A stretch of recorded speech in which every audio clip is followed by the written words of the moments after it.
Recording stopped. Ah, you did. Nice to see you.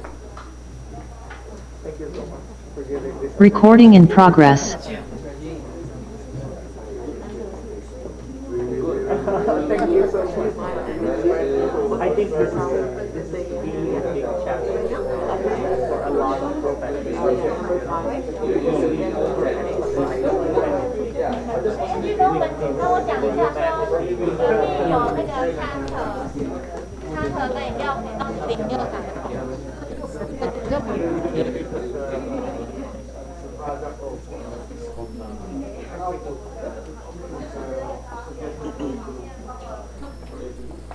Correct. Last night, bringing back our family pala tayo.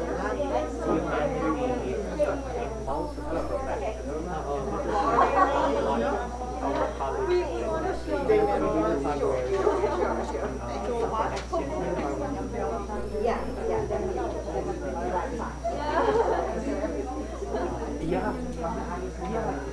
Oh, that's okay. I'll just put. maybe next time sharing to you or somewhere that I can plug Charles on the line of special.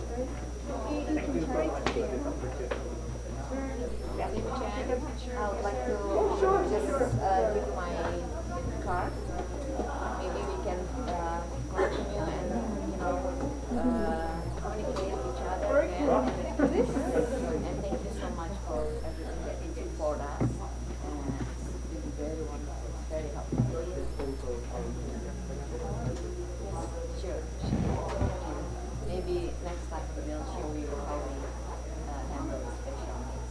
It's still very beginning in our country. I just mentioned that it's not only heartbreaking, it's a wake-up call for us. Because we really don't pay attention. Also the How to close it? It's not as sensitive. Yeah. Thank you so much for that, and then make I want us to- more focused on that kind of things. Thank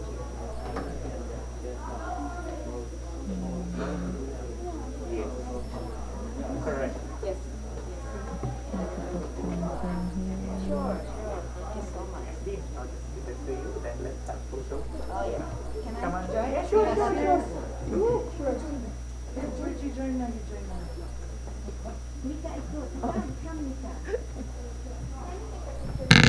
Okay. Thank you so much. That's even better. Yeah.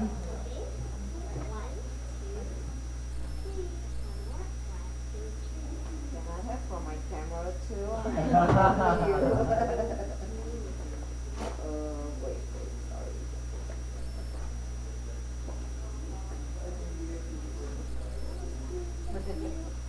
You don't have to worry to send it. No problem.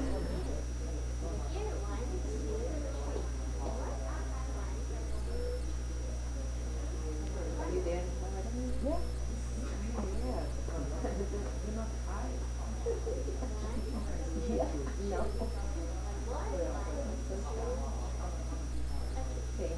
Thank you so much. Thank you. Thank you for coming.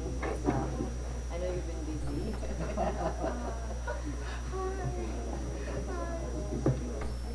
Yeah, it's been a very, very long time. How are you doing?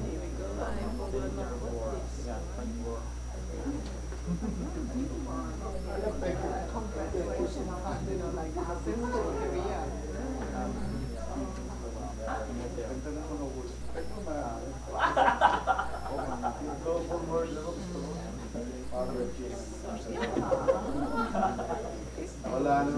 I just want to confirm because I think you also have video, right? When you share the Zoom, then you might have to take the video.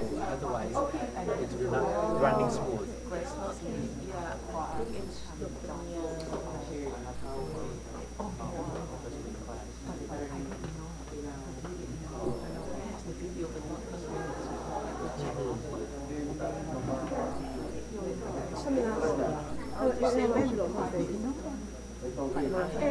In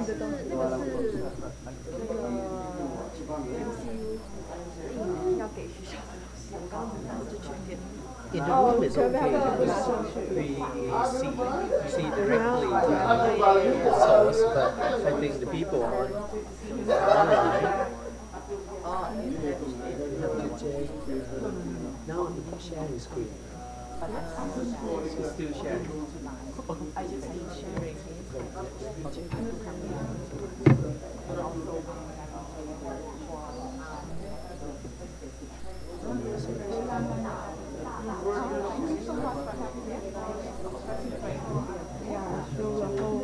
Click somewhere here.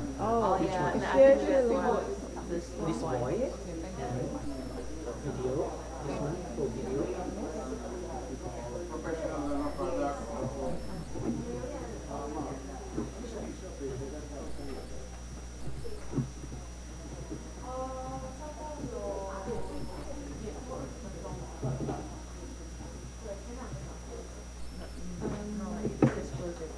Just close it?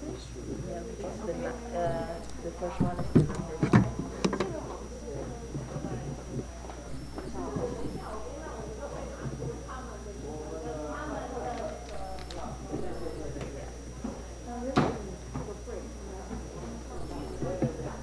Pick it up so that I can see. I just like freestyle. If I freestyle, I expand more than 20 minutes. But I haven't rehearsed. I did rehearsal. How long it will be?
Yeah, we have 20 minutes.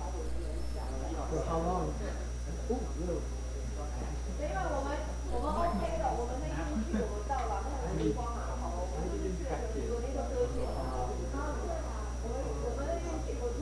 I only have 10 minutes, so I'll be fine.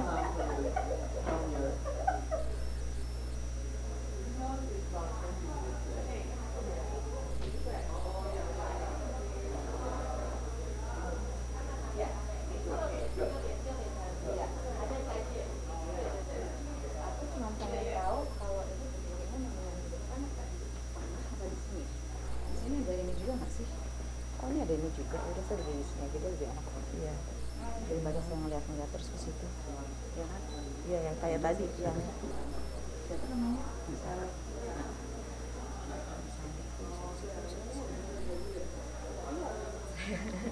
Mudah-mudahan saya paham dengan yang kamu tulis.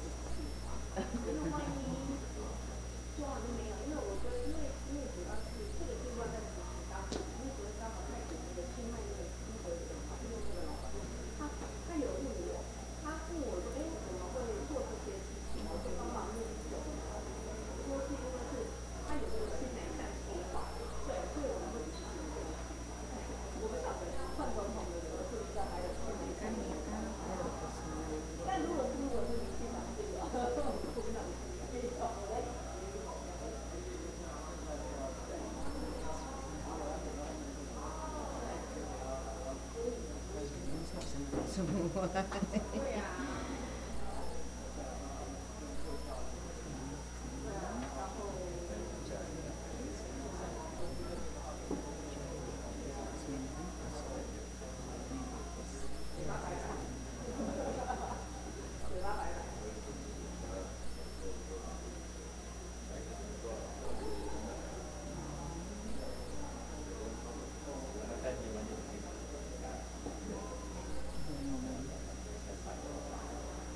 nggak dudukin di kursi orang. Enggak. Ini akronimnya, ya definisinya ini. Ya. Terus ini yang di Indonesia tuh paling banyak ya kalau untuk usia kan kita sedikit elderly jumlahnya, tapi ini dia konsumen juga geriatrik. iya, tapi ternyata yang mengalami disability itu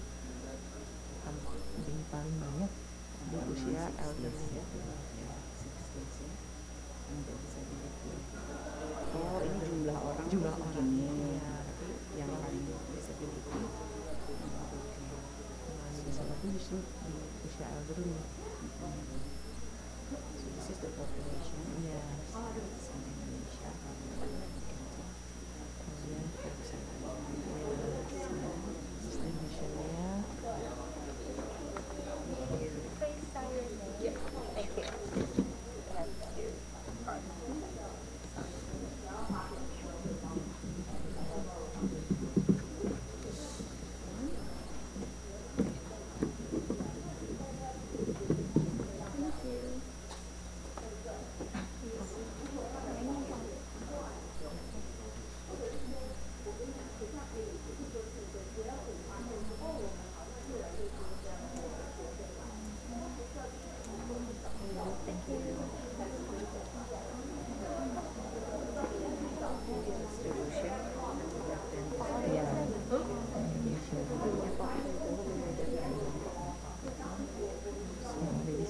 di Central Java sama di East Java. Ada yang 5 loh, yang kuning. Yang di Jawa Tengah sama di Jawa Timur. Tapi dibandingkan dengan Jakarta ya biasanya itu kecil.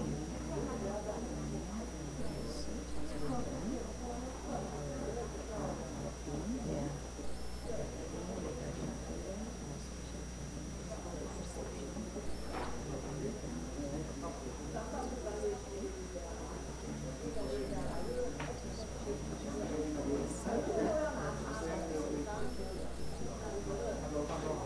Ya, sebelumnya belum ada.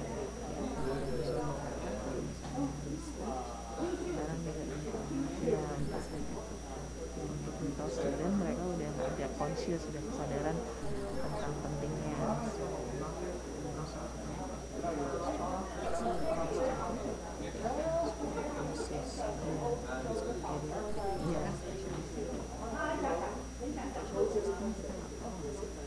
Ini yang kemarin diminta sama mereka mungkin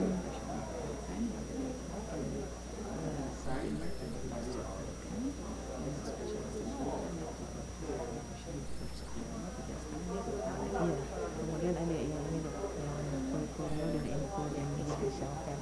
Di sini yang di spesialistiknya yang ada bintangnya ya.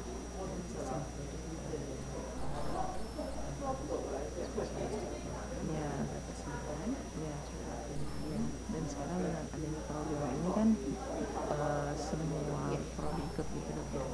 Terus ini yang di penelitian ya. Ini aktivitasnya kita yang di dalam UI sendiri kan untuk undergrad udah ada sekarang. Jadi untuk master student juga. Kemudian planning untuk keluarga. Improvement kita kan terus menambah ini. Nah kalau yang ini hospital based activity-nya, jadi kita yang di SGM itu kita melakukan outpatient care, kemudian inpatient care. Jadi kan outpatient yang rawat jalan ya, kemudian home care. Iya, yang pengmas itu dok.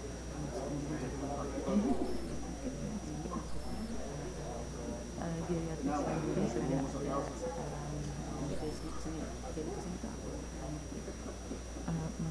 ini salah satunya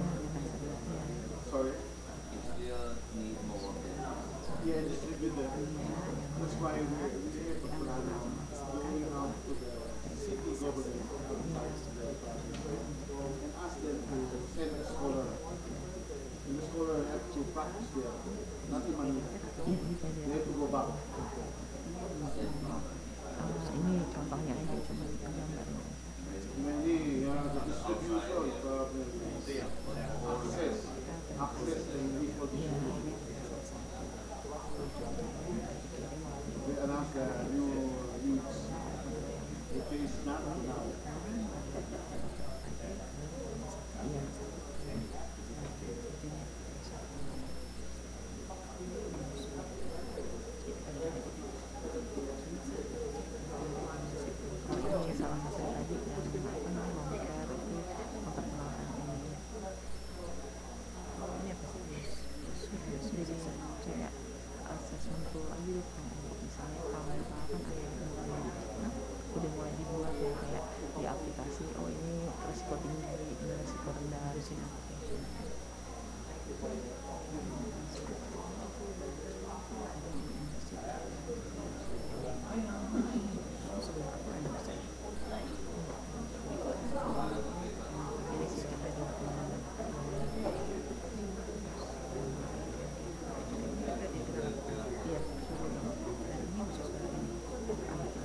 Ini PH yang community dentistry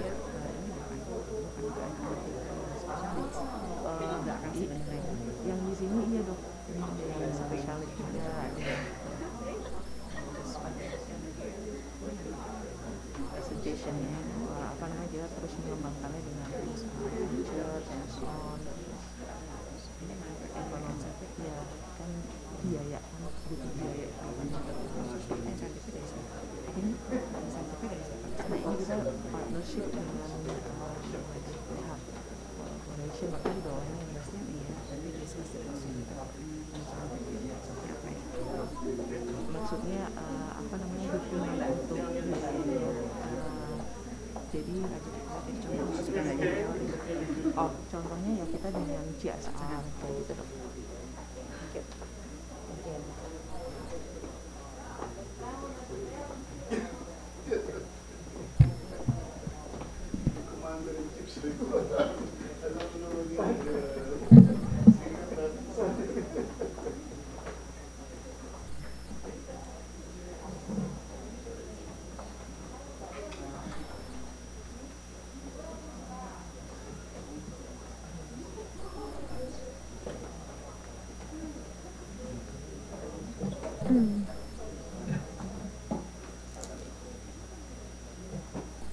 Just tell them what's the new definition of this.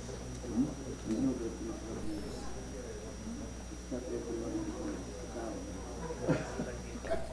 You tell them.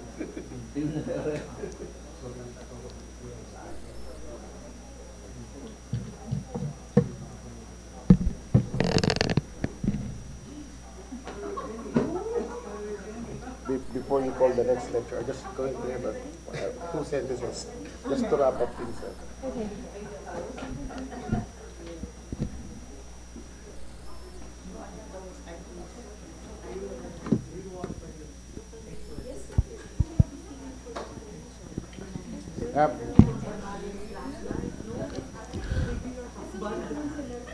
Honorable Deans and Academician, before we start the next presentation, let me just correct myself.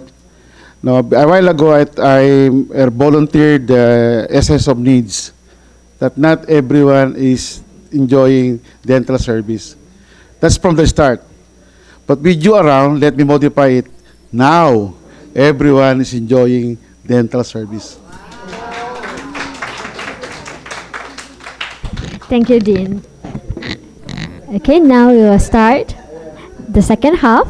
So welcome back, and without further ado, let's invite Dean of Universitas Indonesia, Dean Nia Ayu Ismaniati Nur Hadi, to talk on comprehensive strategies to reinforce special care dentistry in the Faculty of Dentistry, Universitas Indonesia.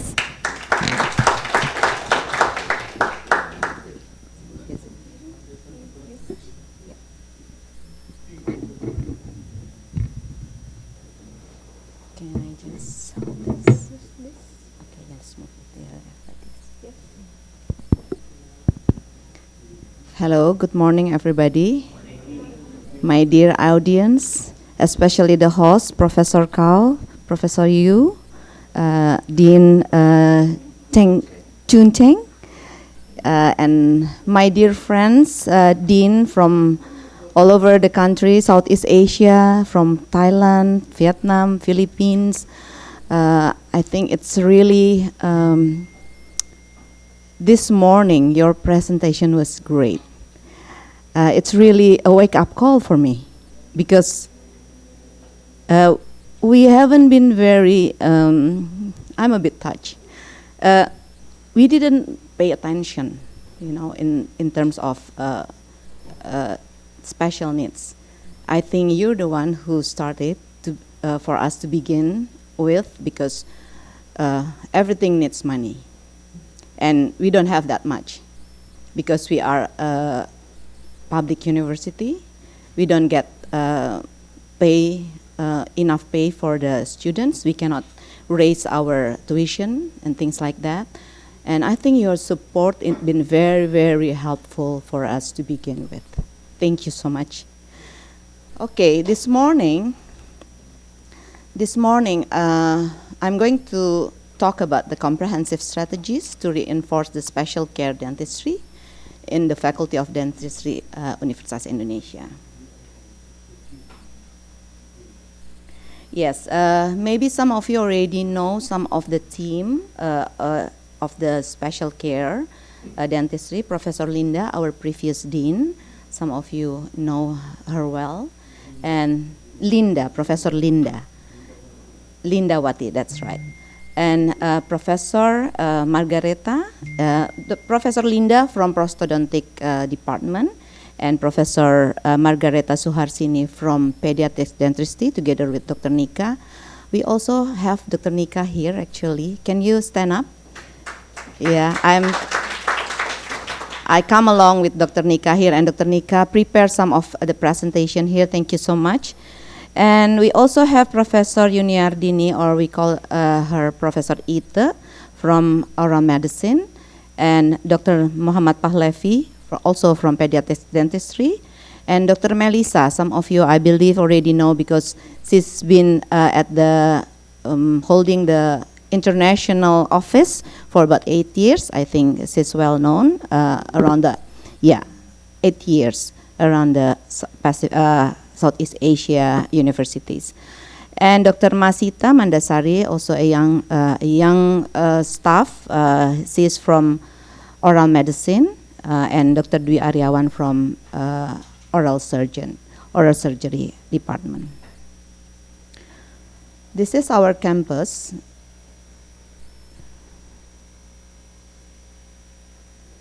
Yeah, if you can see, this is Universitas Indonesia in Jakarta.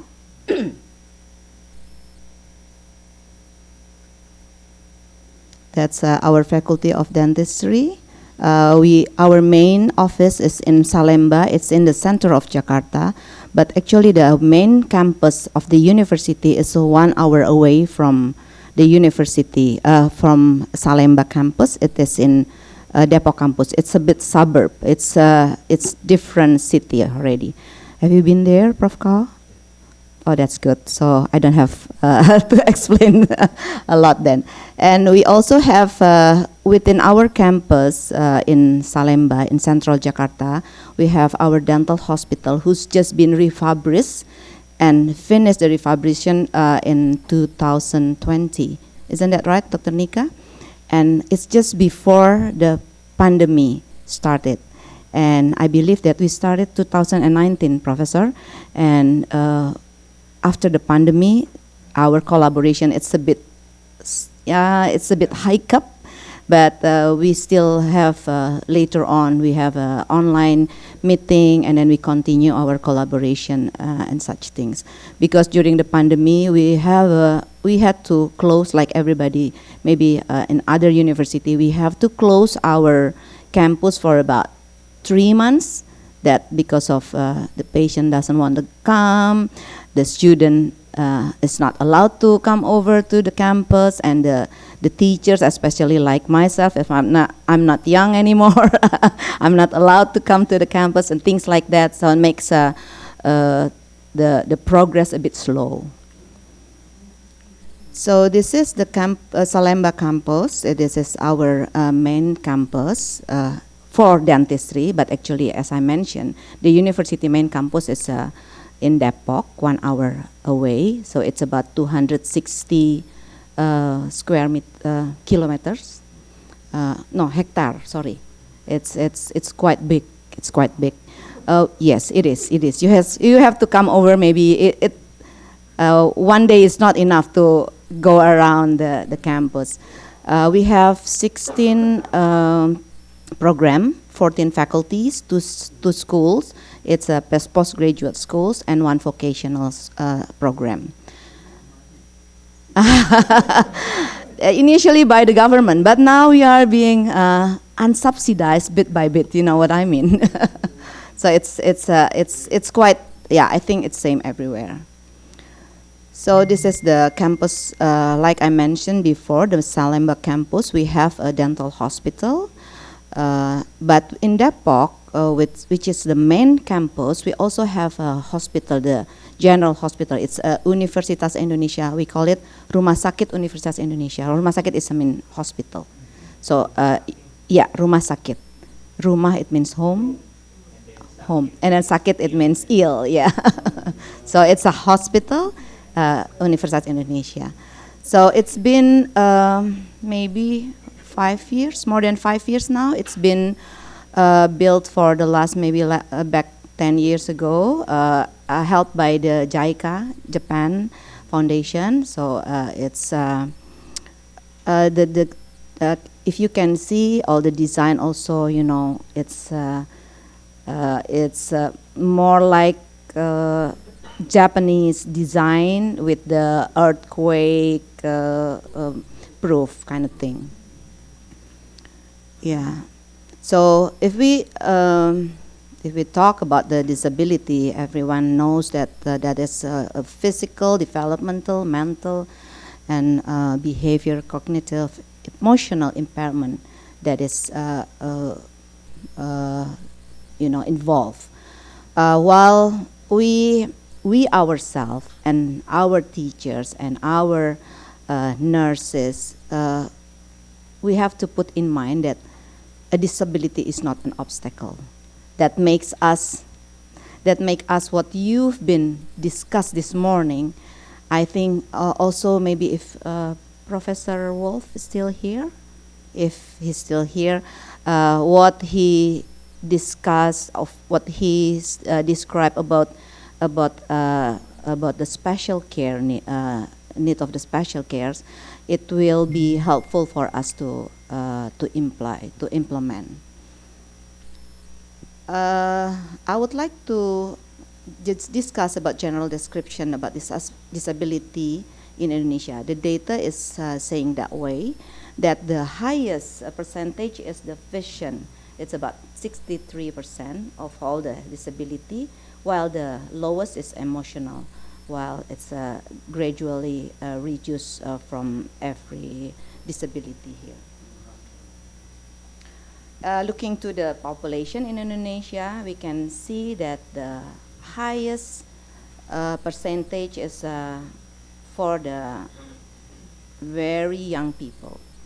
It's going small and smaller for the when it gets older. But if you can see on the right-hand side, the disability, it's even higher. It's even higher in the oldest people, maybe because of the handicaps getting older, and also the geriatric people, old people who needs help is getting more and more. This is the condition of the dentist and specialist dentist distribution in Indonesia. If you can see from left to right, the most dense, the darkest color is the most dense area. So it is, if you can see, that's the lower area is in Japan, it's Java. Yeah, you can see that Java and West Java is the most dense dentist and specialist distribution, while it's getting less and less, if you can see, around all over the country. And it is still some in the what do you call it? North Sumatra. North Sumatra is on the left-hand side. Yes. So this is like Java on the lower. If you can see, maybe you've been to Bali. Bali is here. Bali is here, right? Oh, here or here? Sorry about that. Yeah, I've been to Bali, but I've never seen the map. Okay.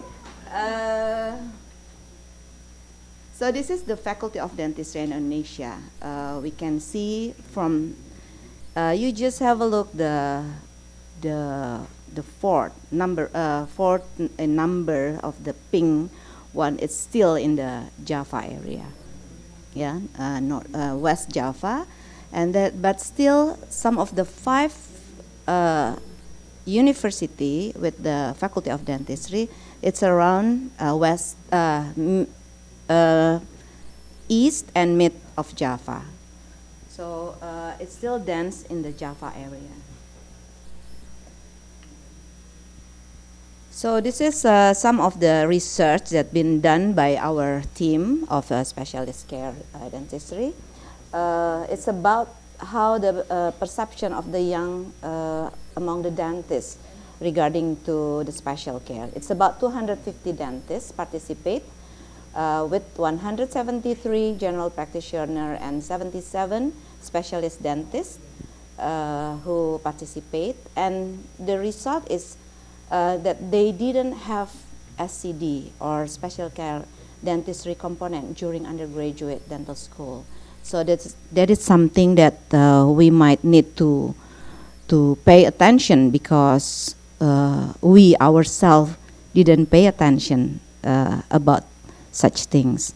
So that's why we have to be able to put it in our curriculum bit by bit. It cannot be just like within one day we change the curriculum. We have to get there. And then the other one is the awareness and attitudes of dental students. About a total of 1,200, about almost 1,300 dental students in Indonesia participate in this study, which is 98% of dental students conscious about the importance of geriatric in dentistry. So it is some of the publication that been done. And this is the educational system for dentistry in Indonesia. We have 2 stages. The first one is Bachelor of Dental Science. Yes, it takes about 3.5 years, and continue with the professional program, which is working with patients at the hospital. It will take about 2 years program. While with the Bachelor Science, they can continue directly for master program. So if the student or the graduate don't feel or decided not to continue to be a dentist, they prefer to be a scientist, researcher, or working at the company, or working with the government, they can directly go to the master program. And some of even our staff now, they continue directly to the master program. And then if they need the professional or specialistic program, they do it afterwards. So it's just like finish, boom, boom, boom, direct to PhD, and then go back for the specialist program. So that's something about the educational system in our country. And with the specialist dental program in our university, we have 9 of it, like a conservative dental laboratory and etc. But you can see the stars in oral medicine, pediatric dentistry, and prosthodontics. We already put the curriculum for the special needs. So it's thank you for the team, because they already put in the curriculum and then directly put in the specialistic program. So we're getting there, even though bit by bit. And this is about the educational guidelines for professional dental program. The students well understood about theory and practice of interdisciplinary collaboration to treat special needs and geriatric patients. As we can see that the special needs patient are the scope with special need dentistry, social determinants factors identification, and communication techniques as already discussed before, collaborative and holistic team approach, and referral pathway, where to go after what they need after the diagnostic kind of thing. And the geriatric patient is it's more like epidemiology of oral disease they learn, and then how to communicate as well with the geriatric patients, and also the diagnostic principle and treatment plan, and also home or mobile care and palliative care for geriatric patient, and also referral pathway for geriatric care. This is the activities within the Faculty of Dentistry related to special needs. We already, in undergraduate student, we already teach the basic special care needs and theories. And also for the master and resident, we also teaching the specialized team regarding this as well. And we also train, we have train modules for the oral care or nurses and what do you call it, the helpers regarding to the special care. And we improve, of course, the dental hospital facility as you send us the instrument, the equipment, the materials regarding to special needs. Is very helpful for us to improve our facility and services to for the special needs. What we have to do more is to do marketing, because not some people with like parents with special needs, they don't know about what we have. They don't know where to go. That's something that we have to socialize. I think that is also our homework to do that, to make sure that they have a place to go, that they can bring their children to have a special needs or dental treatment with the special care. So this is also the base activities what we've been doing for the geriatric and the special needs. We have outpatient service, inpatient service, and also we have a daycare clinic and home care as well. We don't have like the bus. We used to have, but it's broken now. We used to have the hospital bus, the dental care bus, but now we collaborate with some of the other industry who have it, and they support us, and we already started to use it for community service. But it's not for the special needs just yet. But we have some inspiration with this symposium to do that. We go to see more proactive to see the patients. This is the outpatient service for the geriatric clinic. The equipment and facilities in dental hospital. It is designed for the disability friendly and easy to access for the geriatric patients. Uses still wheelchair as well. Yeah, this is just some of the illustration of how they manage the special children at the clinic. And this is from you, Professor. Thank you so much. This is just some of the equipment that been donated to our university. Thank you so much, Professor Ko, Professor Chung. Thank you so much for all the people from Chungsan Medical University, that it's really support us and give us spirit to continue to enhance, to increase our services in terms of specialistic need. The preventive dentistry program for children with special needs, as you can see, they have to prevent the oral disease. We have to educate the parents and the caregiver as well. To begin with, we also have use caries risk assessment tool just to know, like to diagnosis how the level of caries they have. And the community-based interdisciplinary approach is more like this is already done. It's not a long time ago from the Department of Public Health by Dr. Melissa and the crew.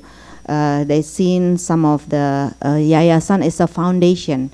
We collaborate with some foundation like orphanage, and now we are still negotiating in term of how we do. We're gonna do the MOU and AOI with one of the foundation as well regarding to double handicap.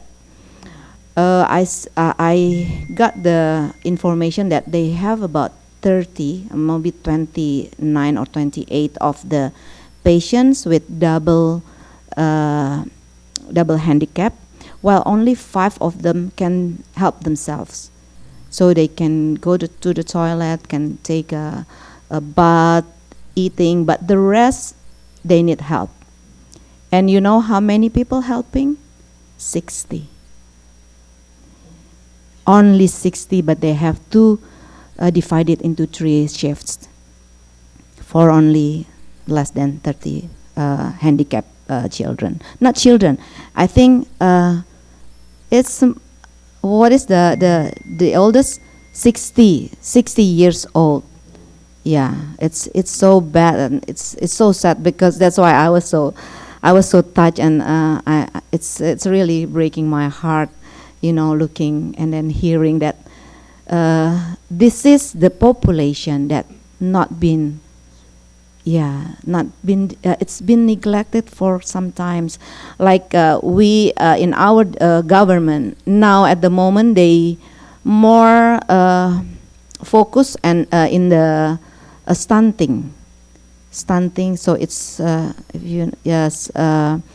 the malnutrition, you know. So it's more going that way, you know. It's the money and the budgets, and they also concerned about the highest disease happen in our country is the heart disease, the kidney, and the cancer. I think that's the main focus of the government and the Ministry of Health at the moment. So we just have to fight how they can help us with this program. Okay, this is just the suggestion regarding to what we've been doing. This is very good collaboration. This is a good start. I mean, for me, I'm just here for 1 year, as I mentioned before. I was appointed as a dean last year, 2020, in January. So I am continuing Professor Linda program. And I hope I don't miss a lot, and catching up what we have to do with the people that been neglected so far. And I'm open for collaboration with all of you from all of your university and faculties, and maybe more. And we also extend our collaboration with a lot of foundation as well, and maybe the houses who needs help, and also the geriatric community. Thank you very much for your attention. Thank you, Dean Nia Ayu, for the informative contents, from which we learn to be more aware of the issues in special needs. For our next topic, let us welcome Dr. Nika from Universitas Indonesia. She is present today to share with us about the holistic and comprehensive approach to enhance the oral health for children with special needs.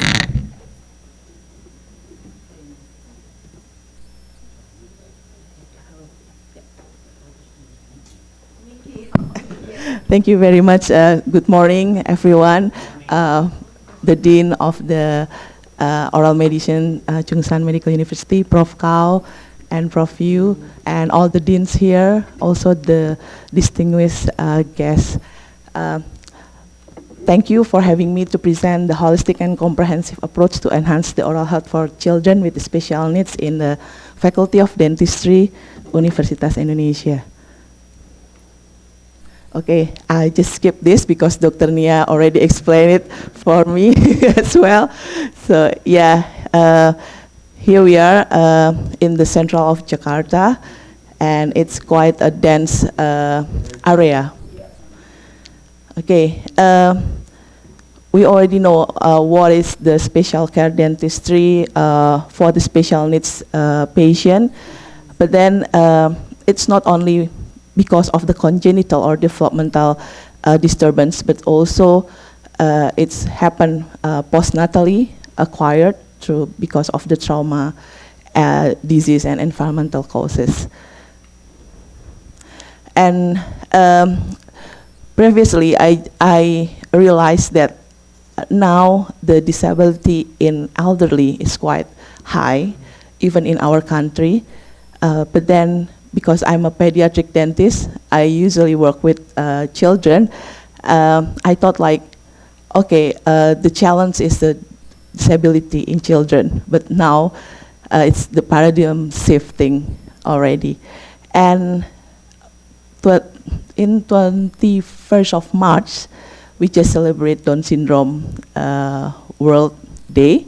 So now I want to present a case of a Down syndrome that being treated in dental hospital, our dental hospital, collaboration with the Sayap Ibu Foundation, one of our collaborators in a new southbound project. So let me continue. So we know that Down syndrome basically is a congenital mental anomaly, and then as a syndrome, it's also present like physical malformation, including in the oral cavity. So the prevalence of the Down syndrome now worldwide is probably more than 8 million. But what I want to show you here that it's again now the population in elderly for the Down syndrome, because they have higher life expectancy. Oh my God, it's increased. So we have more Down syndrome as an adult. So yeah, this is you already knew the sign and symptoms for the Down syndrome. And then as the syndrome, again, we find a lot of manifestation, not only in the oral cavity, but also in all the system. So that's why we need to work together with other disciplines. Interprofessionalism care is our choice to not only for the cavity, the oral cavity, but also for the other system. As we work with the Down syndrome, we really need to pay attention to the cardiovascular disease that's probably not detected, and then all the procedures, the oral procedures that we need to do, we need to consult with other disciplines. Okay, and yeah, for the Down syndrome, it's been probably detected since prenatal, and it will continue until the grave. I was intriguing with our visit yesterday to the Taichung hospital, when they said like the disability is since prenatal to the grave. Yeah, I think it's correct, because from the prenatal to the grave, we really need to work with this multidiscipline since the beginning with the genetics, and then until we prepare the Down syndrome patients to be able to live with their own life, doing for their daily life with the occupational therapy. Oh my God, it's yeah. Yeah, okay, and then it's probably more to our discipline about the orofacial features in the Down syndrome patients. And we did quite a study in our department, pediatric dentistry department, and then we found that the tooth anomalies that mostly found in Down syndrome patient is enamel hypoplasia, and it's probably the predisposing factor for dental caries. That's why dental caries and periodontal disease are really common in Down syndrome patients. But then, as we know, it's not it's a non-communicable disease, and it's preventable. So that's why preventative effort is a must in a Down syndrome by conducting the dental health education, oral home care, and then educate the parents and caregiver. As we know, this is the triangle of pediatric dentistry. We really need to work closely with the parents and the caregiver for the child health and safety. And then we also need to work again with the as interprofessionalism treatment to manage anything like malocclusion, because it's quite common in a Down syndrome patient. As we know that probably there will be a cleft in the Down syndrome patient, and also the tooth anomalies that cause the malocclusion, as well as the skeletal malocclusion because of the nasal bridge and then the underdeveloped maxilla kind of thing. And then we really need to work together as pediatric dentists, orthodontists, restorative, and oromaxillofacial surgeons. Of course, prosthodontic as well. Okay. Yeah, this is the one case that I present from the Sayap Ibu Foundation that working together with us. Yeah, we also do this like the preventative efforts in the clinic, and then do the approachment, because behavior management most of the time probably not the main concern when we treat the Down syndrome, but then in the younger children, it's probably the main issue. So we need to do the approach, the behavior management, so they can get used to the dentist. And this is our research in our department. We're looking at the stress level in Down syndrome patients. We want to assess whether it's, before the patient do the treatment, how about their anxiety, and yeah, using the score and then the biomarker, the result is quite good correlation, so we can do the pain score, not always the biomarker before the treatment. Okay, and then we also develop this educational pop-up book to make the patient less stressed. Yeah, and then it's in Bahasa Indonesia, but in English it's Me and My Teeth. So it's they're quite happy with this book, and then it can reduce their stress. Yeah, and then this is the result of other books. We call it busy book. Busy books, like they can, put the things, put like the tooth, and then using the toothbrush kind of thing, and they're quite happy, and it can reduce their anxiety as well. And just recently, this year, we built a game for the dental education for Down syndrome, and they're quite happy with this.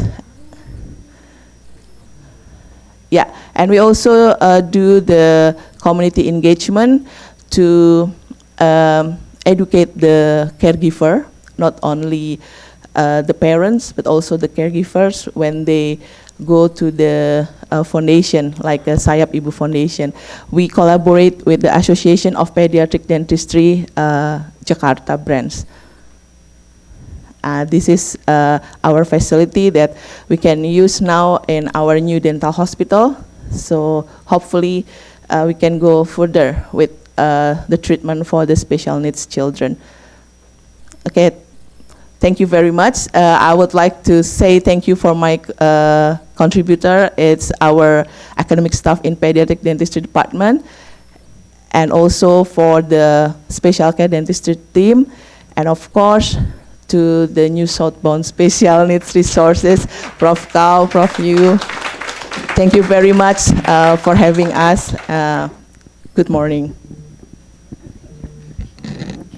Thank you, Dr. Nika, for bringing in so many important tips that we can incorporate in special needs oral care, not just clinically, but as a whole individual. Once again, a huge thank you. Moving on, let's invite Dr. Ponpoch Vangtarntip from Mahidol University to share with us an overview of special needs patient oral care at Mahidol University.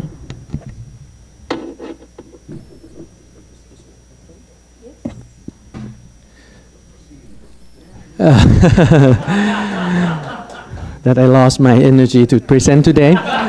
Good morning, a little bit late morning, our professor and distinguished guests. It is very honored for me to be here and have opportunity to just share our view and also talk about the current situation of dental care of special needs patients at our university.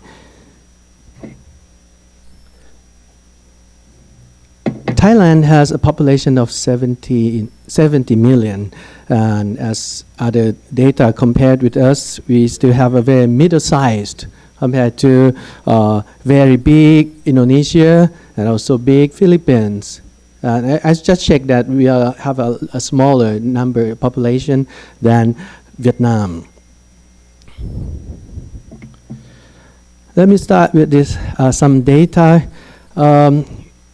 From this data, I think it's a national survey that we held every 5 years, so it's not the updated one. And compared to, you say that 50% that the WHO said, but in our data in the year 2018, they say just 3.08%.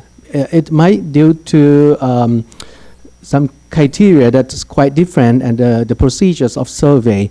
But with just this data, you might see we have the most population of people with disability is for their mobility impairment. And the next is a visual impairment. But anyway, 6.6% of intellectual disabilities is not that low, and if you calculate back to from the whole population of the people, it's quite very high. And 6.3% of multiple disabilities, 0.6% with autism. These are very significant number for our dental care service. Since the year 2002, I think it's very great job of that time government. The Thai government has tried very hard to run a universal health coverage scheme. That means each of Thai citizens have to be covered by a kind of health insurance. Of course, including the people that we're talking about today with disability. And if they register, most of them at birth, they register to the system, they can access almost all the basic treatment plus something in intermediate or even advanced if the hospital staff just give them some documents extra for for the insurance system. And if people, this group of people are working and be registered, they are eligible for additional coverage through another system, that is a social security system.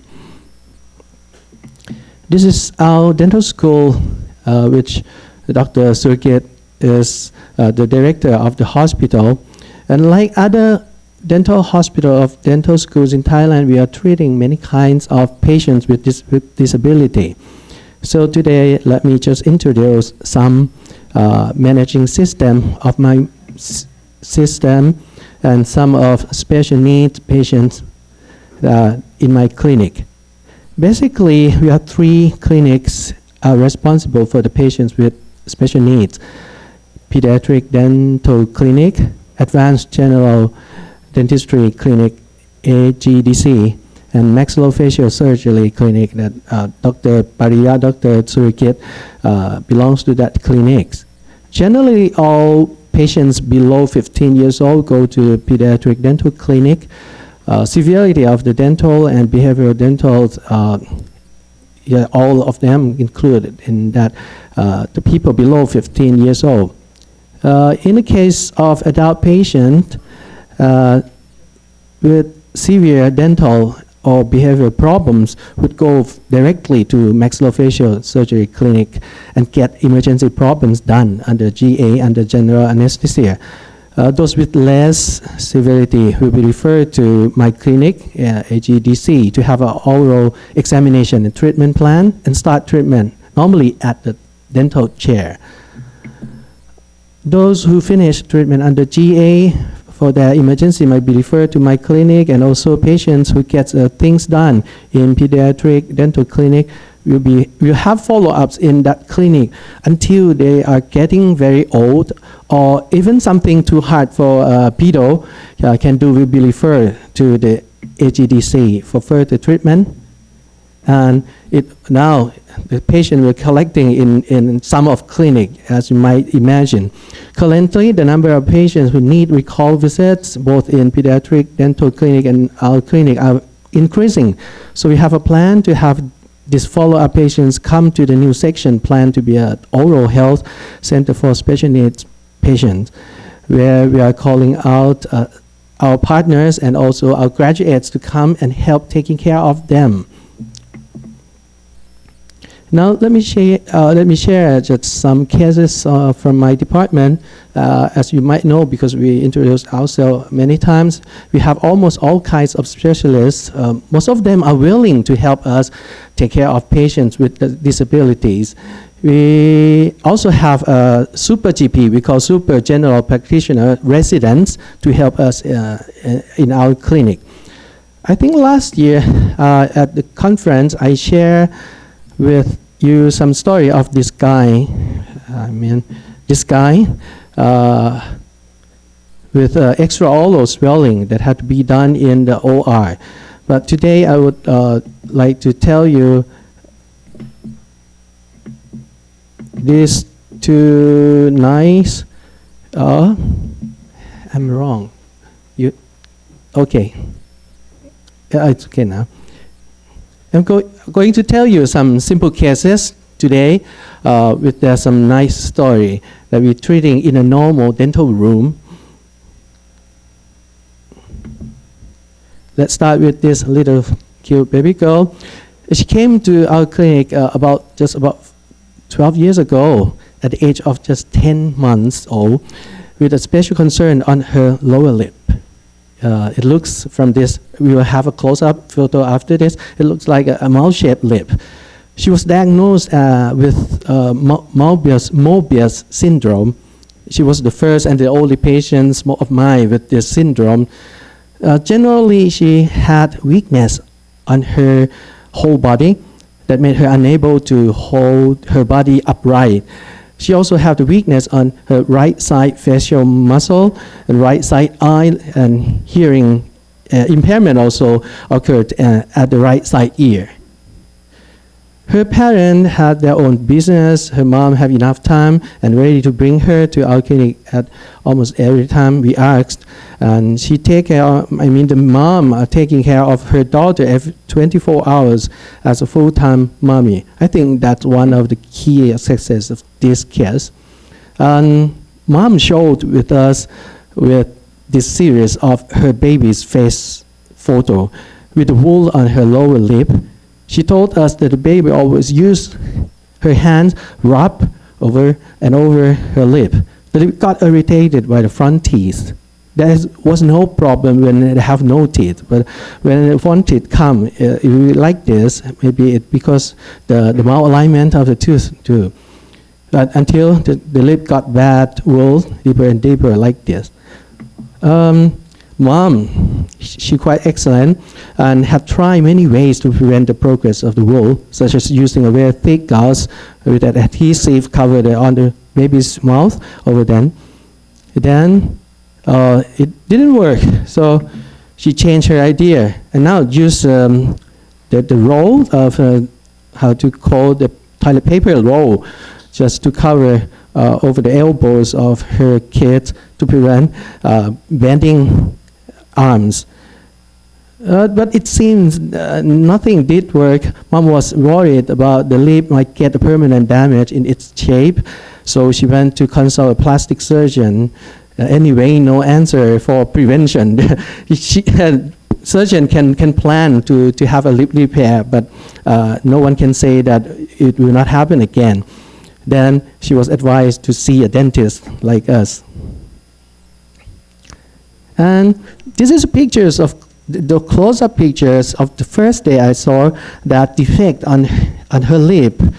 And wool was very severe damage. White plaque like over there cannot be rubbed off. We consider it as a irritational lesion.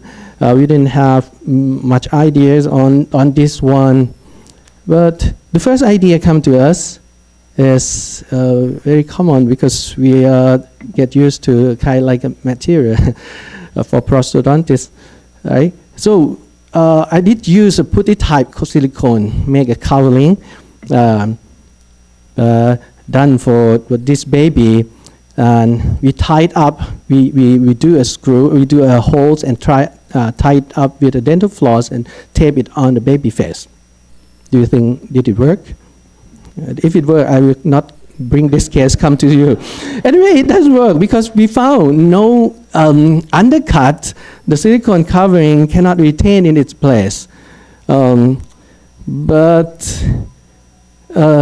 many months later, the kid came back to see us again. This time, the baby got her lip repaired by the plastic surgeon. Now the problem is still remain there. This time we tried another way. Some of our colleagues just suggest me to just eliminate the step of these two mouth-alike teeth by covering with resin composite with the hope that it will be smooth enough and didn't cause any wound again. Do you think it worked? But we were absolutely wrong. The wool was still there. The surface of composite is not smooth enough. So this time, we had no other choice but have the one mouth-alike tooth out. And I think this is a month later. Yeah, this is a month later. The photo is not nice. But anyway, the cost gone. We didn't promise anything to the mom, but what will happen if the new teeth come in a mouth alignment again? Because we don't want to think at that time. A year later, babies living with a lip like that, when the top teeth come down, a year later, she came back to see us with another wound on her lip again. The purple color is the medicine that her mom applied for her to just kill germs. The extraction, it was not our choice right now. more teeth come in, we try again back to the same concept that if you cover with something, but this time, I mean, hopefully, because there are more, more teeth and it might cling to somehow. We use the soft night guard, the material the same of we did for night guard, and try to retain. It retained on her tooth a bit better than last time, just when she had only 2 teeth. Every month we make a checkup, recall, and we just cheer up each other, mom and doctor, what to go. Not bad. She lived with that kind of wound in her lip for about almost 2 years of age. And after that, maybe, as I told you, she cannot move herself well. When she just lie down and do something, it will happen like that. So we have a lip checkup every 3 to 4 months. And she was growing and growing up. We have done filling. After that, we have done fillings, stainless steel crowns on her baby teeth, necessarily when it got decayed. At 9 years old, her back muscle becomes strong enough to support her standing. So at that time, this was the first OPG panoramic X-ray of her. You might see that they have some cochlear implant. Okay. Over there, they have some cochlear implant and a gold plate. That gold plate to support her upper lid. Otherwise, upper lid will just drop down. So treatment done for her. Mom have to carry her to another 2 or 3 hospitals to see different kind of specialists, ear, eyes, and mouth, and other things. Okay, even though her mentality becomes better and better, the patient, and possibly due to her family support, for the past 5 years, we can treat her without any restrainer. Sure, at the beginning, we use a kind like a stabilizer, a physical stabilizer for her. This was the most recent X-ray of her. All baby teeth are gone. Her second molars are preparing to come in. I think the condition are getting better, and this is like a conclusion for 13 years, that about 12 years that we give her some treatment.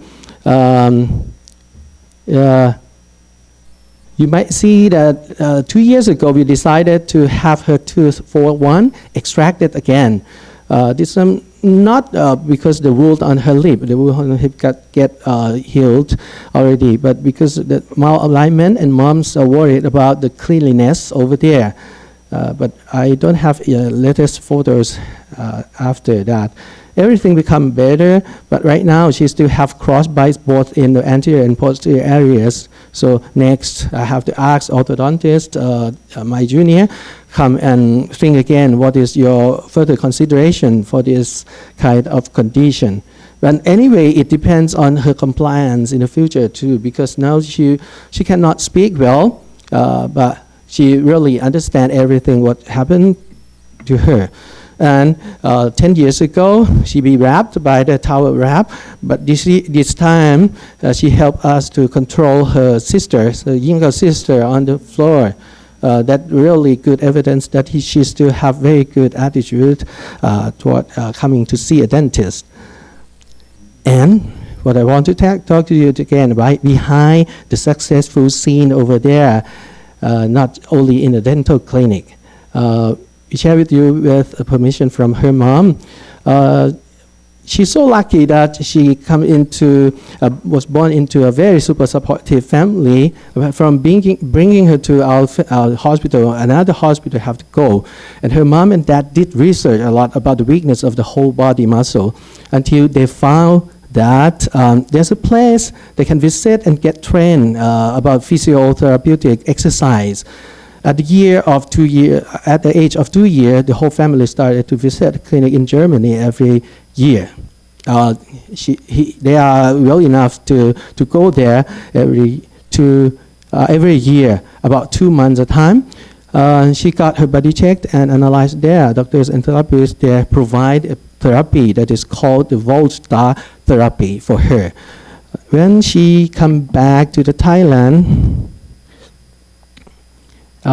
they started, mom and dad started massage, bend the girl's body to stimulate the strength of the muscle at home. Little by little she get, better. And she can support herself by her elbows right now. Next, the family gave their daughter as many kinds of exercise they could do. You can see the development of her body and the whole standing. She was a little bit growing up, and the challenge more and more with the everyday activity, and do more activity than other kids do. I think and let her do also house chores. They give their hands to her until only when it's really necessary. And I want to show you that this is the video that she first come to see us. Yes.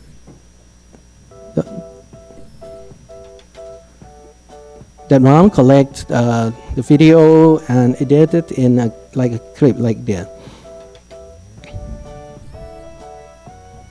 She walking, she do many things. And I will compare almost 10 years after with these two, you see. This is the development of her movement of her body with great support from her family.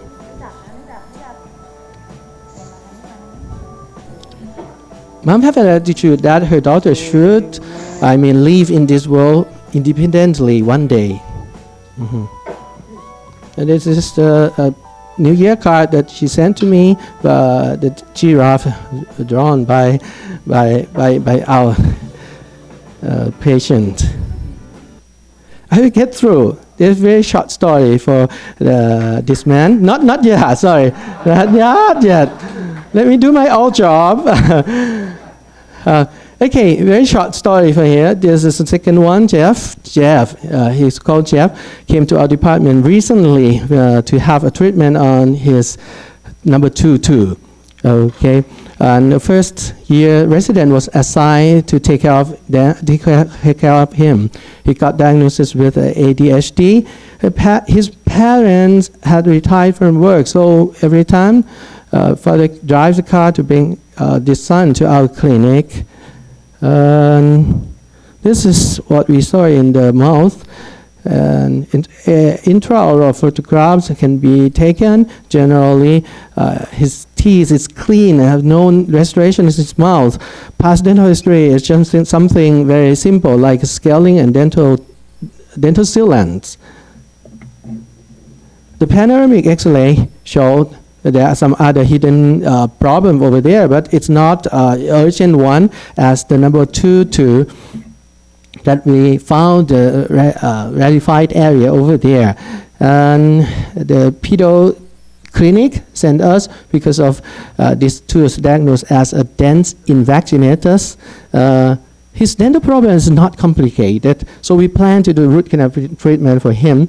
My first year resident just told me that the first visit that he came to our clinic that she prepared all the things for RCT. Jeff come to the dental clinic himself, no problem. But not very soon, the resident realized that his fear and anxiety caused his gagging all the time. You see, the procedure in mouth, like examination, is not bad. But the first one, when we start to do a mouth gag, anyone in this room can do a root canal without mouth gag? No. And I'll show you what his reaction.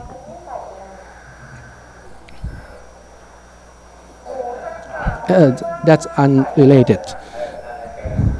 So we do kind of like systematic density sensitization. We have full explanation to the 1, 2, 3 step as we have been taught. But we're going to do today mouth gag. Also just make the reflex come. The same day, we try 5 seconds, 10 seconds with the help of his dad. And we go back to this dad that we will stop today. We can do only training a mouth gag in his mouth for 20 seconds. Luckily that father has a very good attitude to us. He come again, and this is the second visit. We explain 1, 2, 3. This time, mouth gag success in 20 seconds. So we need rubber dam for him. Positive reinforcement is really, effective in many situations. And we challenge him more and more, and I will do most of them. Again, air rotor. You may see that we have a lot of weird stuff for him. I'm very noisy here. Less than 10 seconds, again, everything happened again. So the second visit ends with rubber dam with the air rotor for 20 seconds. This is the third one. This time, we really just drill his teeth. Luckily, these tooth don't need any injection, so we done root canal treatment without injection for him. He get better and better. So I will give you the answer to how many times that we have to spend with him before we can do a root canal and pass the files into his tooth. And good news that last week we got this tooth root canal filled already. So we use 3 times, just do something that don't beneficial directly to the tooth. Okay, I show this because his father is very proud of him, and he said that his son graduated from college and started to work in a restaurant. So because the restaurant is very nearby my house, one day I just want to check whether it's true or not. So I go there, and I found that, yeah, he's be there. That means now many companies in Thailand are more willing to accept the special needs citizen like him. That is another aspect that we have to help promote for our special needs patients, because they cannot live dependently to their parents all their life. Okay, before I end my lecture, getting back to the case last year I presented to you. At that time, 12 teeth extracted in the OR. And we asked him to come to see us many times, do something like we did for Jeff, getting better and better. But because this guy have also intellectual disability, so it's not that good to have a treatment for him. So again, we bring him to the operation for the second time and have stainless steel crown more, have fillings, and also bone speckle reduction, because the first time they still have some something that we need to smooth. But recently, again, after the second operation, we have to bring him to the normal chair, and we try to make everything calm for him. And luckily now he get used to going to Papu's board, the restaurateur himself. He thinks it's just a simple thing that everyone have to pass with his consent. Okay, so the next for him is how we can just restore, how we can do a kind of rehabilitation for him. We need some prosthodontists here to help us to, so it's our next step to do. Okay, this is my last slide to show you that the special need patients always come in a different forms and different problems. Some look difficult, but in fact, simple. If we are patient enough, but some look simple, turn to be very difficult. So please evaluate them individually. If you're something urgent, do it first, then plan for restoration, plan for aesthetic after, as possible. In the meantime, regular checkups, long-term follow-ups are very essential. That's why now we have a lot of patients with recalls that we have to solve that problem. And we have to thank our very good team, and also, as I told you, family support and good oral hygiene maintenance is very key factor to the success. That's why we come together today to share with each other. And if you have a good network like this, we can do something more. Many of you told us. Thank you, Professor Gao, Professor Yu, Professor Huang, and your very super nice support team for having us with you. Okay, okay. This is a proof that this is not our first time to meet each other. Last year we met in Zoom, but not that this close. Right? Thank you so much. Thank you, Dr. Pampoch, for sharing with us such interesting cases.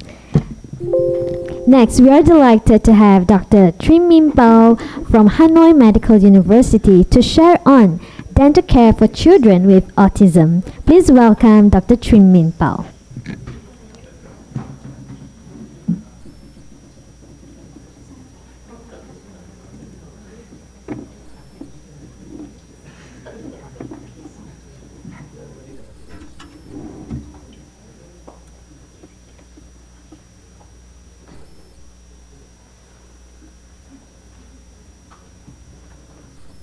So, good morning, everyone.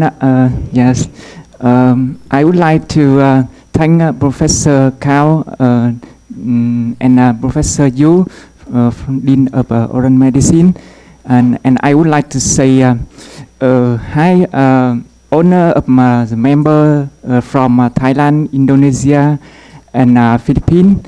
Yes, and on behalf of our school. On behalf of my Dean, Professor Tomison, I would like to present my presentation. My topic is dental care for children with autism. So there are some main contents in my presentations.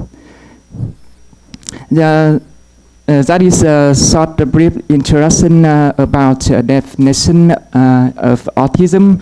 There's main ideas about autism is a term that refers to a group of disorder characterized by difficulty in social interaction, verbal and nonverbal communication.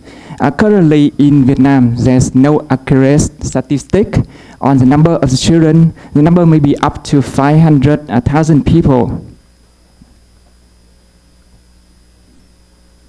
Yeah. This is the definition according to American Psychiatric Association.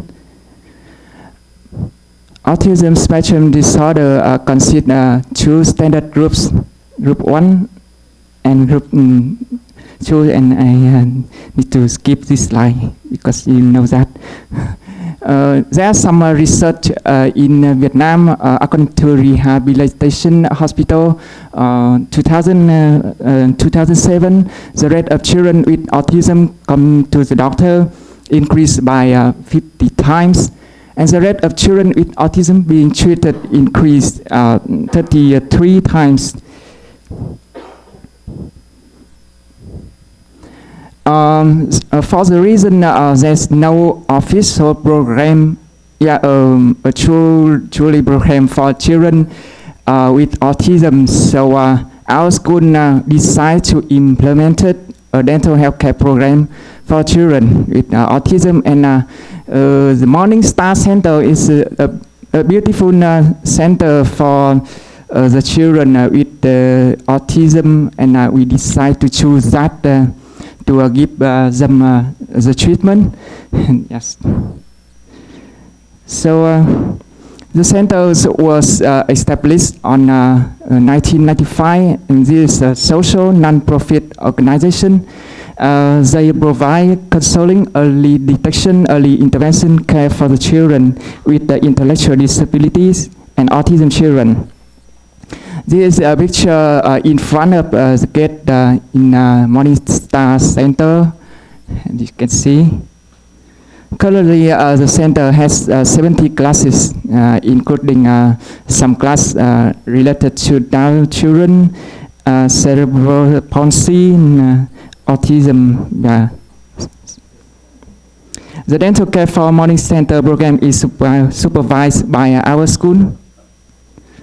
And of course, we need to make a contract between before conducting the program.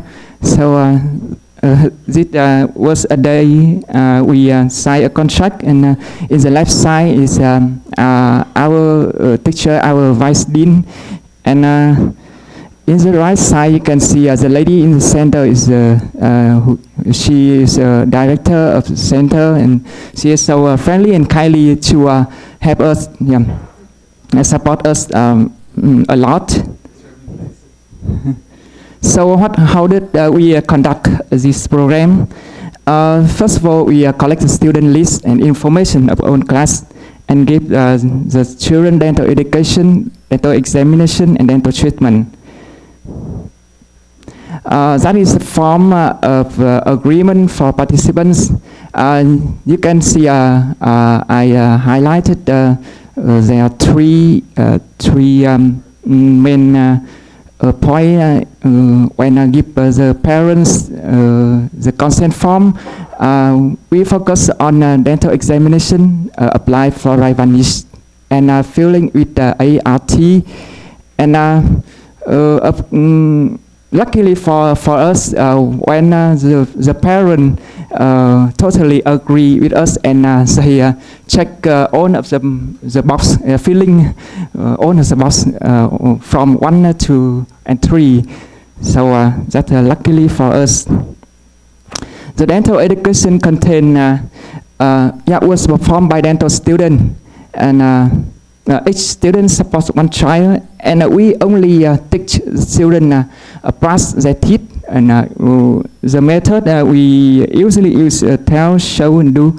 And after that, we let the children perform brushing their teeth again. You are so familiar with the method brush technique, brush modified technique. It includes 3 steps. So I skip the step, 3 steps. So the important thing when we teach the student brushing their teeth is gain more concentration from the children, because the children with autism usually was distracted by everything. So we need to count 1 to 6 for each side when take the children, because why count 1 to 10? Because when we calculate the 6 1 to 6 for each side and multiply multiply the upper and the lower, 6 times. So the total time is about approximately 2 minutes for brushing their teeth. Yes. And the picture below is a small group when the student give instruction, oral hygiene instruction for the children. And we usually tell our student to create the friendly, also kindly environment before doing anything. Because it's easier for us to approach, also to treat the children after that.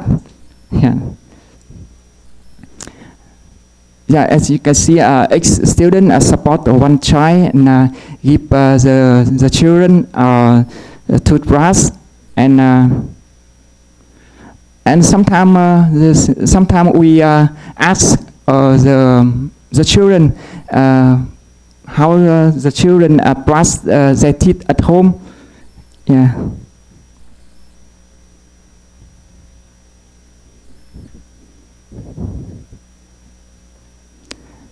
Yeah, and after instruct the children, we hold a mini game for the children with gift such as stickers or toothpaste. The children can bring it.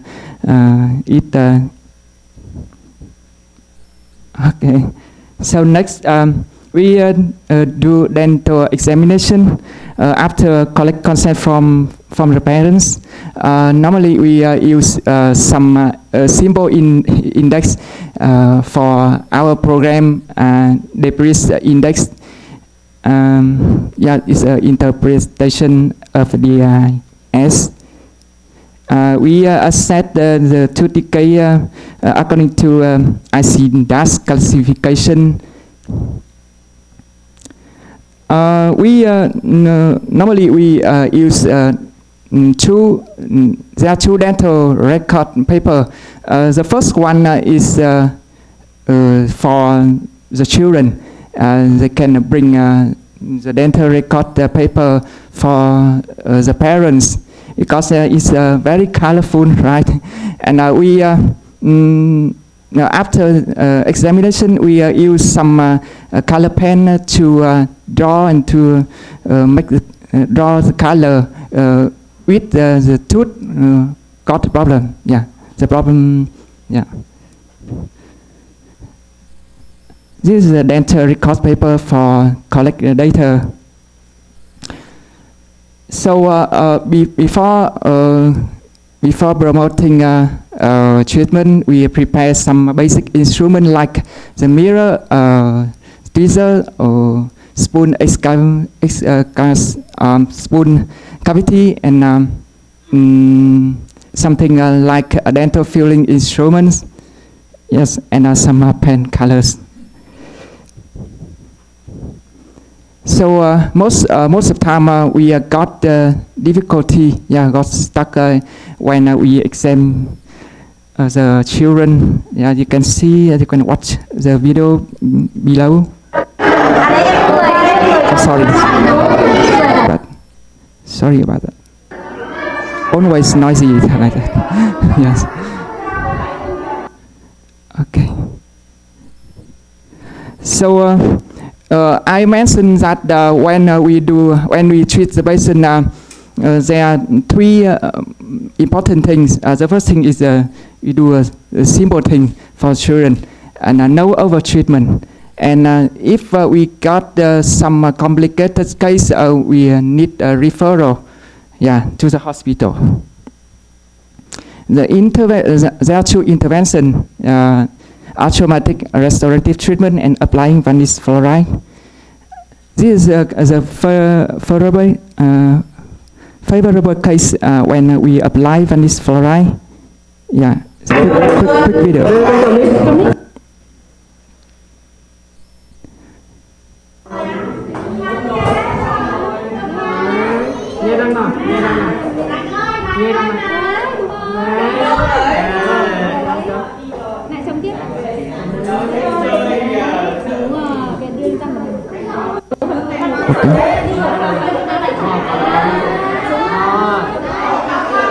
So this is quite hard for the doctor when the doctor sees thing like that. Difficult to observe and difficult to do anything. It is some case uncooperative, so we need to keep the children. Luckily, I had a good chance to meet Professor Pratip.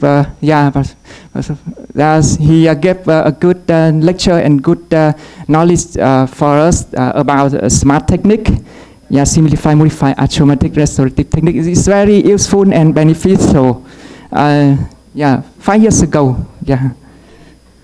So after that, I consider that this technique is very useful when applied in the field and the community. This is the case we apply this smart technique.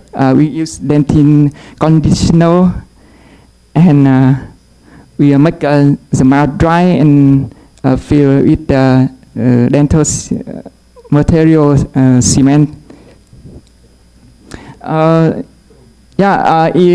remember that Professor Vatip taught us that when we apply a smart technique, we need focus on selective dentin removal. Yes, right. Okay, this is a favorable case when we did smart technique.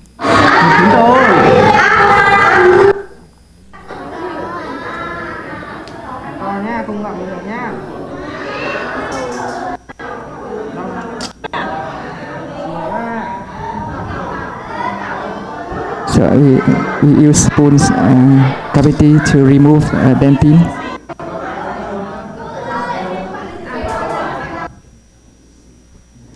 So here are some outcome data. For example, in 2019, you can see DMFT index. Yes. The level of the debris level poor approximately 20%. Yeah. The proportion of the decayed tooth is up to 46%. Yes. In 2020, as you can see, the poor debris level is much more higher than the last year, than the 2019. Yes. The total decay tooth in 2020 is about 43%. Yeah. So a summary report, the prevalence of dental caries is about 46% in 2019 and 43% in 2020. And the DMFT in the slide. Yeah, so you can see this the prevalence is still high, so the program needs to be promoted in the future. Dental examination and treatment have been delayed for 2 years. The program restart at the end of 2022. So I think in the future we need collaboration with many schools for special needs children and call for funding. Expanding rural healthcare network for special needs children. In Hanoi, Vietnam, we expand one more center. One more center. Yes. So we put the dental chair in there, and we can do something more advanced treatment. Yeah. So thank you for your listening. Yeah. Thank you. Thank you, Dr. Trimimpao, for sharing with us how dental care for children with autism. Moving on, we have Professor Dr. Prapimon Chompu Inwai from Chiang Mai University to talk on embracing a multidisciplinary approach to special care dentistry at Chiang Mai University. Please welcome Professor Dr. Prapimon.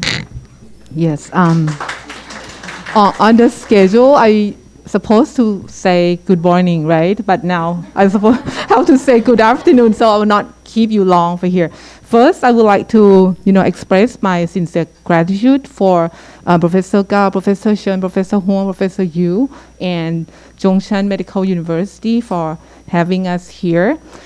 And I told Professor Gao the other day that last year I attended the online program of this new Southbound.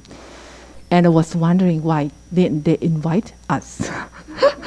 But Professor Gao probably heard my prayer. My dean told me earlier this year, this Zhongshan Medical University New Southbound project, they invited us. I was very, very happy that, we'll be able to join. Okay, let's start. This is our school. You can see it's not a high-rise building. In Chiang Mai, we have the law in the, let me take the mask off. In the municipal area, we cannot have the building more than 6 floors. So you will not see the high-rise building. So this is our school. We have the tree, in the middle of the school, and it turns, we think we're kind of old. In Thailand, we one of the oldest, not the oldest. July and Mahidol is older. They are older. But compared to Central Manila, it's like we are the baby, right? 50 years old. But, the mission for our 50 years old anniversary is learning today. Even though 50 years old, we're still learning. And we want to work together, inside the country, outside the country, and for a better tomorrow, all right? And let me show you a little bit about Thailand public health system. In Chiang Mai, which is in the northern part of the country, we're surrounded by mountain, and the main city itself is like surrounded by mountains. So when people have to come in to get the treatment, for example, like for the special care needs, sometimes it takes them like whole day to come in. Okay, and even though for the university hospital, even though the government have we call the gold card for the disability to Dr. Ponpot said can go anywhere, but this is still a problem for them. So it got me thinking maybe us as a teacher, as an educator, did we do our job good enough? Because our students, our products that work in the community, they cannot serve all these special needs people. Okay, so at our school, we have been developing in some area of special care dentistry for a very long time. For example, in children, that's quite well established. It's in pediatric dentistry clinic for cleft lip and palate. That's in orthodontic, working with other disciplines, and also craniofacial anomalies and deformities. But in some areas, we're still working on it. Okay, let me show you this, dental working for interdisciplinary cleft care, which is this is the 10th time that we have been, organizing this event and working with multidisciplinary care, like the speech therapist, the OT, the PT, and this is the parents of the patients coming to our schools, and also for the maxillofacial prosthesis, we have been doing quite well, and also providing continuing education, in the northern part of Thailand and actually all over the country. And some part that we are not working very well, but still trying to do a better job, which is we just started the geriatric dentistry, which that is kind of the policy from the government, that we are aware that Thailand is approaching aging society, and they're pushing all dental schools to provide geriatric care. Several schools also have this curriculum, and basically but for postgraduate students. And we're not doing well on the adult with intellectual disability, so we know that we have to improve in this area. And also for the urgent care for patients with chemo or radiation. So we are working on it. In the past, because in Thailand, our school is not a hospital based. That's one of the problem. It's a dental school based. We separated from the hospital, and we lack of the specific training and the workflow in the special care dentistry. These patients are kind of all over the places, refer from one department to one department, and there's no specialist in special care dentistry for adults. So, but we're not going to wait until we have one. So I think it's time for us to work together and get this done. And several departments has joined to get this done with, for example, for geriatric, the family and community dentistry is kind of the main team, and for the intellectual disability, our pedo is the main team.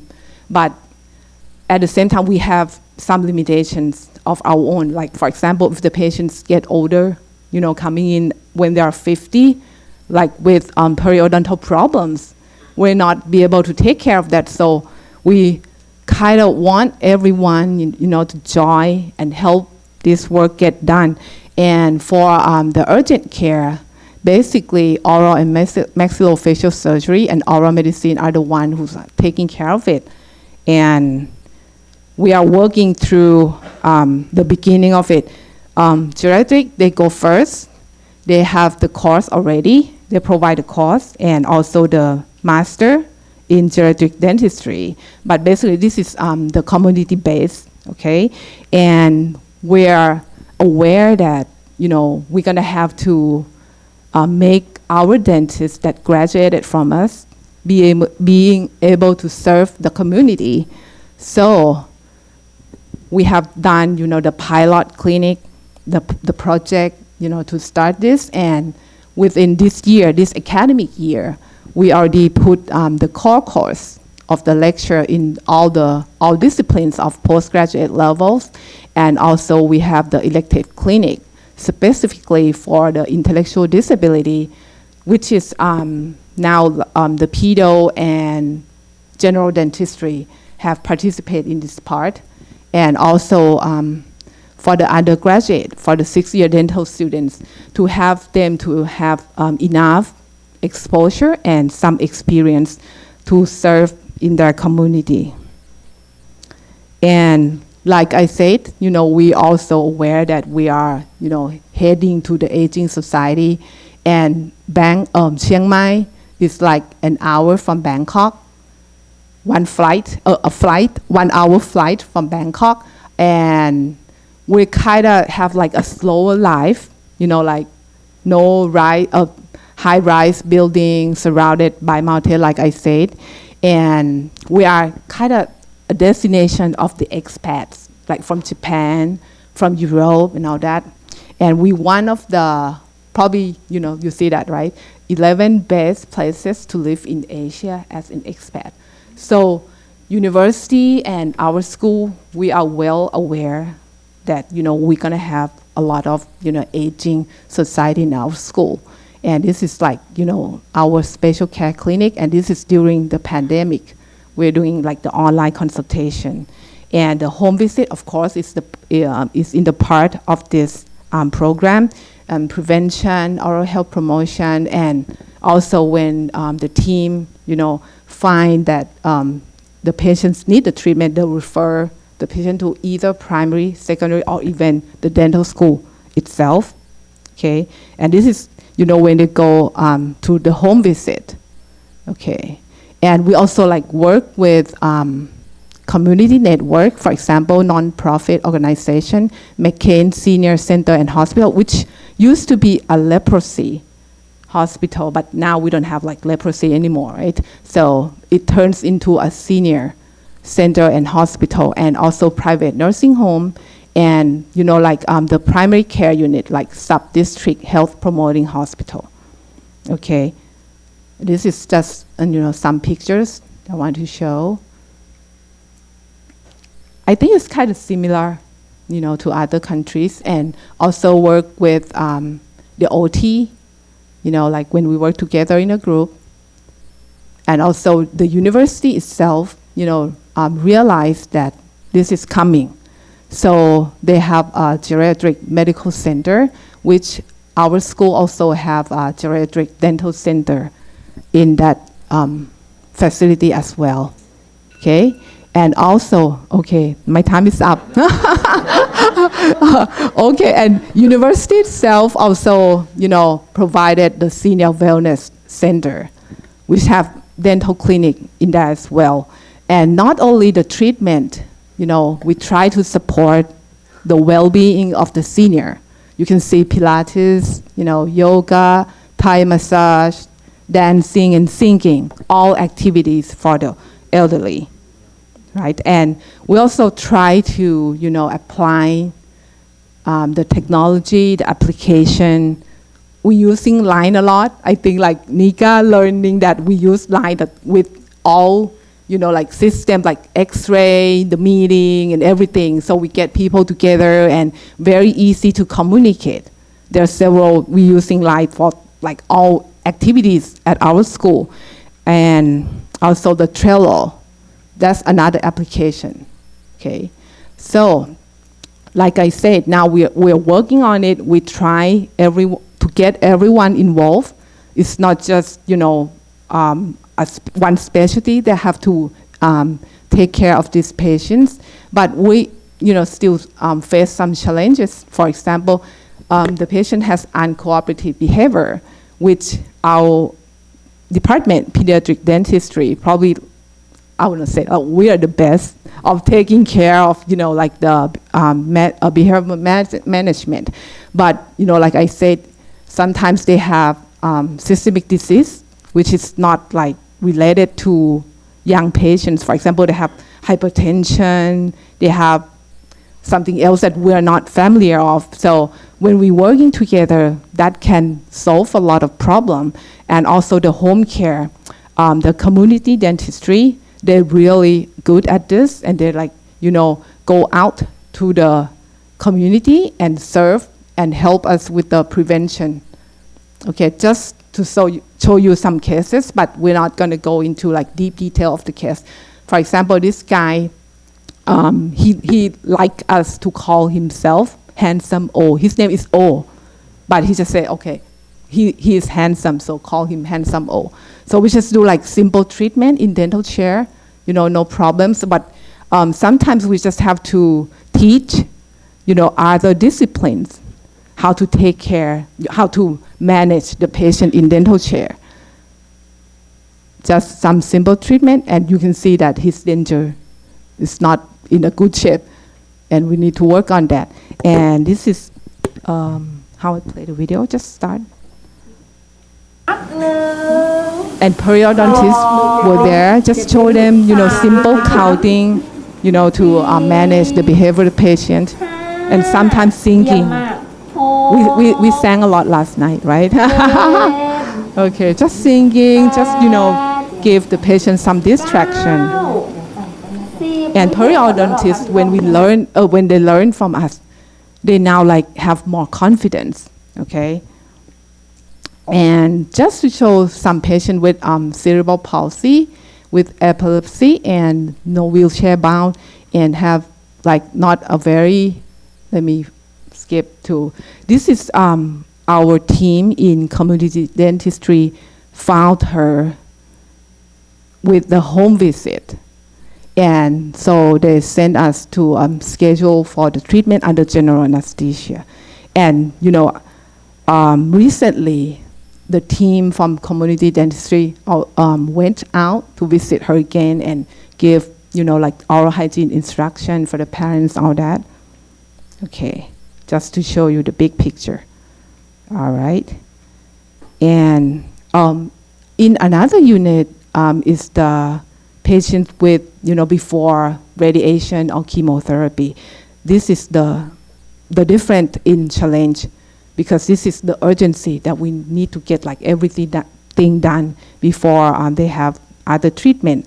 So there's been a working relationship now between the university hospital and also the hospital of Chiang Mai, and with oral diagnostic clinic, oral maxillofacial surgery, perio, and restore to work with this patient.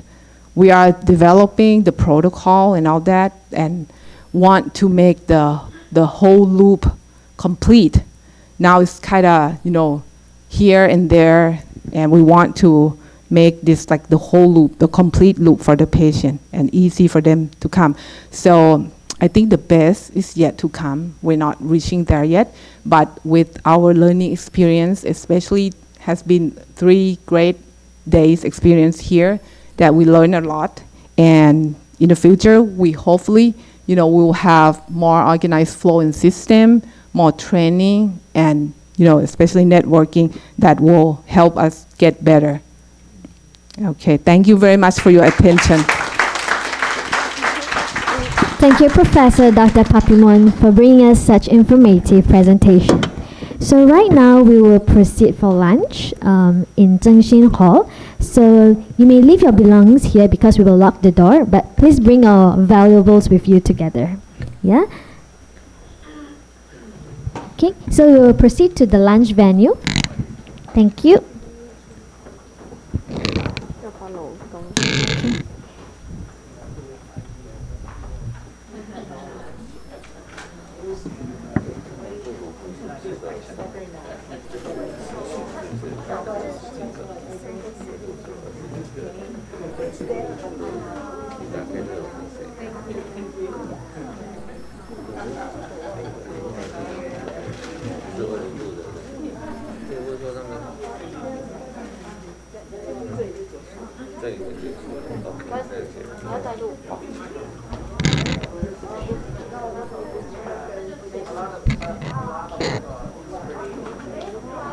Okay, so my dear friends in Zoom, okay, the first session we have already ended. Thank you for your participation and eagerness to learn. Okay, bye.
Recording stopped.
楼上门口还有一个，但是只有2个袋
里面那个啊，这里有卡到，对，那个好。